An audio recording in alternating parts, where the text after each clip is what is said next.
Hello everyone, एवो classes में आपका स्वागत है। मैं नीलकमल कुमार आप सभी तमाम बच्चों का स्वागत करता हूं हमारे यूट्यूब चैनल में। आज से पहले आप लोग हमारे चैनल को देखते ही होंगे। पहले हम ग्रामर पढ़ाते थे। कुछ बच्चों का कमेंट आया कि इंग्लिश पढ़ाया जाए, क्योंकि अभी क्लास 12 का इंग्लिश बहुत ही ज़रूरी है। बहुत सारे बिहार बोर्ड बच्चे को या जितने भी स्टेट के बच्चे हैं, जितने भी बोर्ड कोई भी बोर्ड हैं, चाहे झारखंड बोर्ड हो या सीबीएसई बोर्ड हो, सभी को दिक्कत होती है दोस्तों।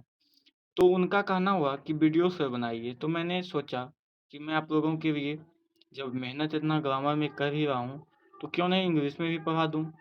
तो आज मैं क्लास 12 का पहला चैप्टर पढ़ाने जा रहा हूँ, इंडियन सिविलाइजेशन एंड कल्चर के बारे में दोस्तों। तो आप लोग इस वीडियो को ध्यान से देखिएगा और कहीं भी कोई दिक्कत हो, त्रुटि हो तो इसके लिए मैं क्षमा चाहता हूँ, क्योंकि गलती तो हर एक इंसान से होती है। अगर आपको अच्छा लगे हमारा वीडियो तो हमारे वीडियो को ज़रूर सब्सक्राइब कीजिएगा और ज़्यादा से ज़्यादा शेयर कीजिएगा। देखिए दोस्तों, मैं एक गरीब परिवार से बिलोंग करता हूँ, लेकिन फिर भी आप लोगों के लिए रात दिन मेहनत करता हूँ। बस आप लोग हमें अपना सपोर्ट दीजिए, जिससे कि हम कुछ कर सकें, हमारा हौसला बुलंद हो। आइए हम लोग पढ़ेंगे आज इंडियन सिविलाइजेशन एंड कल्चर के बारे में। देखिए दोस्तों, अब हम लोग क्लास की ओर चलते हैं। देखिए, सबसे पहला चैप्टर है इंडियन सिविलाइजेशन एंड कल्चर, जिसको कि महात्मा गांधी जी ने लिखा है। इसके बारे में हमें बताया है। Indian civilization and culture. Culture means क्या होता है और और सिविलाइजेशन मीन्स क्या होता है, ये दोनों मीनिंग में फ़र्क है। अब इंडियन सिविलाइजेशन एंड कल्चर को हम क्या बोलते हैं, इसके बारे में हम लोग पहले जानते हैं कि इंडियन सिविलाइजेशन एंड कल्चर। हम लोग जानते हैं कि भारतीय सभ्यता होता है, ठीक है।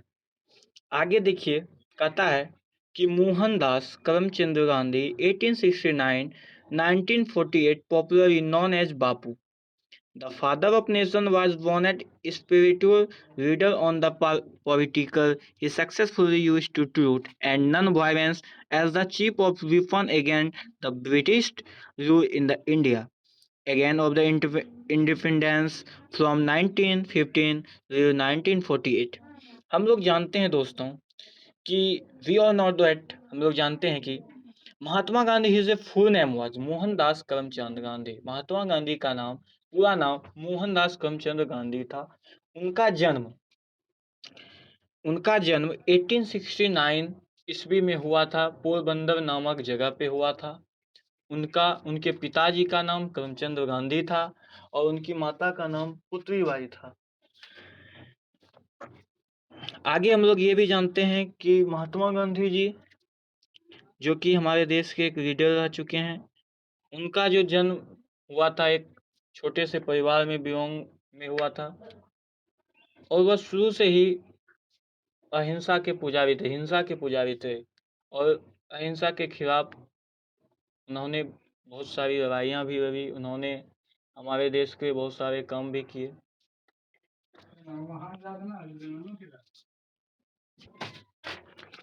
आगे हम लोग ये भी जानते हैं कि हम लोग ये जानते हैं कि the Indian civilization in the focus, उन्होंने हमारे देश के बहुत सारी लड़ाइयाँ भी लड़ी और वह उनका एक नारा था कि करो या मरो। ये एक नारा था, ठीक है। इस पे बहुत ही फोकस हुआ। उन्होंने हमारे देश के लिए बहुत सारी लड़ाई लड़ी। उन्होंने बहुत सारे काम भी हमारे देशों के लिए किया है। बहुत सारे उन्हें हम पूजी बापू के नाम से भी पुकारते हैं दोस्तों। ये हम लोग सारी बात जानते हैं।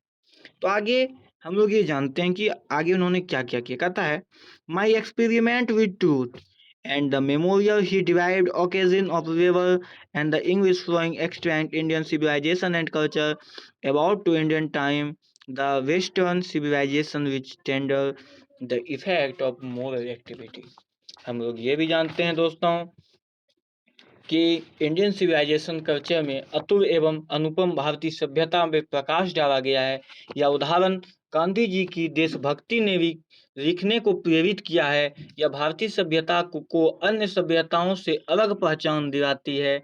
अनोखी भारतीय गांधी जी की दूसरी सभ्यताओं में से उनकी तुलना की गई है। आगे हम लोग इसके बारे में पढ़ेंगे। आप लोग ध्यान से वीडियो को लास्ट तक देखिए दोस्तों, तभी समझ आएगा। जितना भी क्लास 12 का जो भी है, पहला आज हम लोग इंडियन सिविलाइजेशन के बारे में बात कर रहे हैं। इसका हम क्वेश्चन आंसर का भी सॉल्व करा देंगे आप लोगों को। आप लोग ध्यान से देखिए इसको। आगे देख सकते हैं, कहता है कि same fate the might of the followers was broken. Japan has become westernized. China, nothing can be said, but India is still someone or other sound the foundation. The people of Oromia listen the writing of the meaning is the Rome European in the midst. All of India remains involved. The enclosure and the remains of activity. This is a beautiful. It is a sweeter and a author. हम लोग ये भी जानते हैं दोस्त कि गांधी जी के अनुसार सभ्यता नैतिकता का वह मार्ग है जो हमें अपने कर्तव्य मार्ग पर दर्शाता है। सद्व्यवहार का अनुसारण और कर्तव्य पालन करने का सामना करता है। नीति विद्या का वह ज्ञान है, मतलब होता है अपनी इच्छाओं को प्रकट करना। कोई भी ज्ञान अगर हम लोग प्रकट करते हैं तो उसकी इच्छाओं को मारना नहीं चाहिए। कोई भी कोई काम करता है तो उसको निष्ठापूर्वक करना चाहिए। आज हम लोग पढ़ाई कर रहे हैं, इसका उद्देश्य है कि हमें सिर्फ पढ़ाई पे ध्यान देना चाहिए। हमारा जो मेन गोल है यह है पढ़ाई करना, तो ये हमें उस पर चलना है। आगे कहता है, आप लोग तीसरा नंबर देख सकते हैं, कहता है civilization is the mode of conduct which point out of the man party duty performs of duty and observes and the morality converse to observe and the ourselves. The Gujarat equivalent civilization means good conduct. If this definition be correct, then the many rights have so as nothing. We notice that mind is a restless bird. The more it gets, more it wants to either from rather. 6 number आप लोग देखिए, कहता है कि a man is not necessary happy because he lies unhappy because poor and indigent the moral of activity the rich and often unhappy. कहता है कि शहरों में व्याप्त चोरी डकैती लूटपाट और भी कई माया जाल से परिचित हैं। कारण है कि पूर्वज वहाँ नहीं रहते थे। हमारे पूर्वज होने के कारण हमारे पूर्वज वहाँ नहीं रहते थे। आम जनता गांव में स्वतंत्रता तथा शांति से रहती थी। भारतीय सभ्यता मानवीय गुणों तथा संस्कारों को उन्नत करती है, लेकिन पश्चिमी सभ्यता को प्रभावित नहीं करती है। गांधी जी के अनुसार सभ्यता से दूर रहने को सीख देती है, क्योंकि सभ्यता हमारे लिए सबसे जरूरी है। आधुनिक सभ्यता का अर्थ है जड़वाद, आत्मवाद, पश्चात तथा अन्य सारी बातें हैं। तो हमारे गांधी जी का जो कॉन्सेप्ट क्या था, ये हम इसके बारे में बात कर रहे हैं। कहता है 7 नंबर आप लोग देख सकते हैं ध्यान से दोस्तों। कहता है कि the further reason that large cities where the snail and the अनवेस अनक्यूबिसी।